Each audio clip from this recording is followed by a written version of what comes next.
tough week with one of my favorite players dying, man. The man that really kind of brought me to baseball, passing Mr. Pete Rose. Yeah, I know. You growing up right in that part of the world too. You know what I mean? That part of the country where, you got Cincinnati. He was born and raised, and you got St. Louis, where you from. I'm really, really upset about the way I think Pete Rose passed with a heavy heart, not being in Hall of Fame, man. Pete Rose is one of the reasons that I fell in love with baseball, man. The way that he played baseball was the way that I enjoy playing football. Every second, every moment. This man played during the 90s, if I'm hoping that I'm saying this right, 97% of his games in his career. That's what you call a baseball player. I know a lot of guys say you hit home runs and you steal bases and you do all of the fielding, but a man to go out there 97% of the time over his career, man, that's amazing, Greg. Hey, James, hey, hats off to that. Me playing the sport, and like you said, not only 97%, what was he, 17, 18-time All-Star, 5 different positions. So, hey, and that's what I try to converse to kids, the youth. What position you play? Well, I play third. No, you need to play everything. You need to know how to play every single position because there's going to be a team or there's going to be somebody that's going to be better than you, and you're going to have to know how to adjust if you want to get on the field. But the greatest thing is what you said, Greg, is he played multiple positions where he filled in where guys that didn't want to play. He said, I can do it. That's why he was able to play that much baseball. Because the last time I seen him about a month and a half ago, we were at an event, and I was saying how good he looked. And I said, man, you the man. He said, shit, Vaughn, you the man? I said, no, you the all-time hit leader. You are the man. He goes, shit, how'd you change facial hair? They didn't change facial hair for me in Cincinnati. So that'll be one of the last things that I remember, you know what I mean? Because that was our last conversation. Right. He goes, you were the man. And I know he was kidding and just giving me a hard time, but and then to have him pass, and then today we're sitting here talking about him, trying to give him his flowers. And once again, man, we talk about this all the time on Life After Sports 23. Please don't let it happen to Dave Parker, too. Before he gets his flowers. Right. Don't let him go too. The reason I fell in love with baseball is because of Pete Rose. It wasn't that he was such a great athlete. It's just the way that he played the game. And I saw this man just play the game so hard where you was like, man, this is how I want to play. You understand what I'm saying?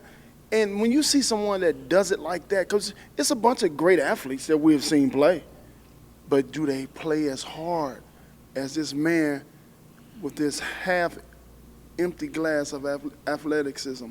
And then it's a bunch of guys with a whole glass of athleticism that can't do it and won't do it. I think they can, but like you said, they won't. They won't do it. But that's why the ultimate nickname, you know what I mean? He had the Charlie Hustle. Charlie Hustle. And that's what I tell kids, and I tell my grandson, and there's only one way. There's not a way when you're hitting 300. There's not a way when you're hitting 350. There's not a way when you haven't had a hit in 2 weeks. There's only one way to play. What I really don't understand is why Pete Rose ain't in the Hall of Fame. This is my problem. He done all his gambling as a manager. All right. Still. But just hear me out. But his as a player, he didn't do any gambling. And even when he was gambling as a manager, he was gambling on his team to win, never to lose. Now gambling is everywhere in Las Vegas. It's in Idaho. It's in 10 buck 35, 920, whatever. It's everywhere. But you guys want to hold one of the greatest, the toughest baseball players in the world out of something that's very sacred. When this man played the game the correct way, instead of allowing our young athletes to see this man play the game, and then he could be a symbol of this is the way you should play the game. But instead, oh no, we don't want Pete Rose to be part of nothing. Well, because Pete Rose, once again, it's part of society. Pete Rose is not like them. You know, he's like Kendrick Lamar. You know, He's not Pete like Rose, us. You He's know not where he like comes us. from in Ohio? You know, he come from where we come from. He come from the hood. Yeah, but Pete marched to his own drum. You know what I mean? Because Pete says, "Hey, I'm doing what I'm supposed to do on the field. You can't dictate how I'm going to be and live my life." You know what I mean? And there's still grudges to this day.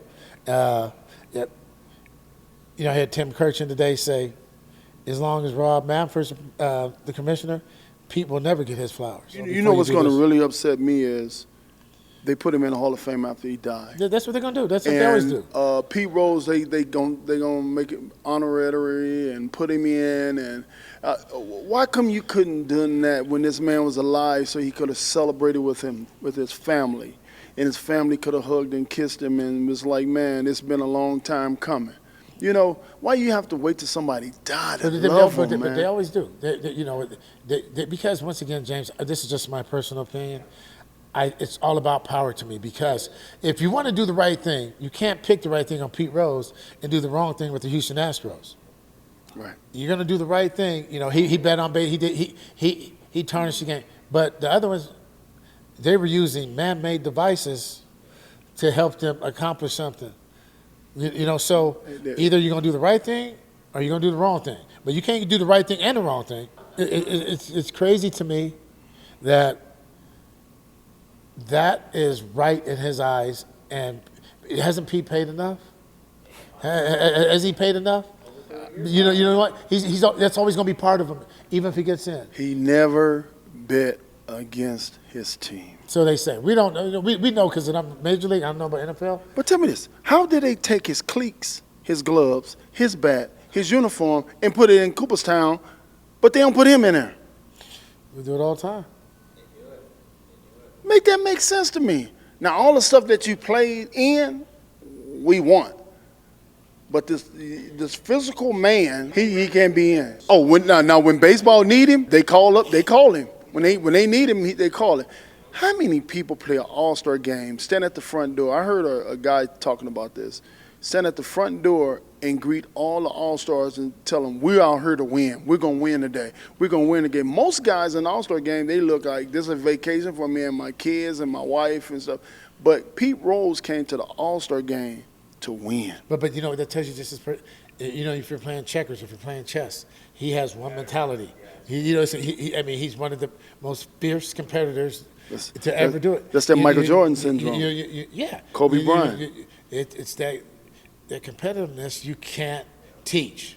Yeah. You know, you can't, either you're born with it or you don't have. Some people have it different magnitudes and different levels of it, but either you're born with it or you're not. You don't have it. So we'd like to say rest in peace to my greatest baseball player, Mr. Charlie Pete Rose. And I call him Charlie Hustle. Yeah, you and everybody else. Get him, Charlie. Rest in peace, man. I'm going to see you soon. We're going to talk baseball when I see you.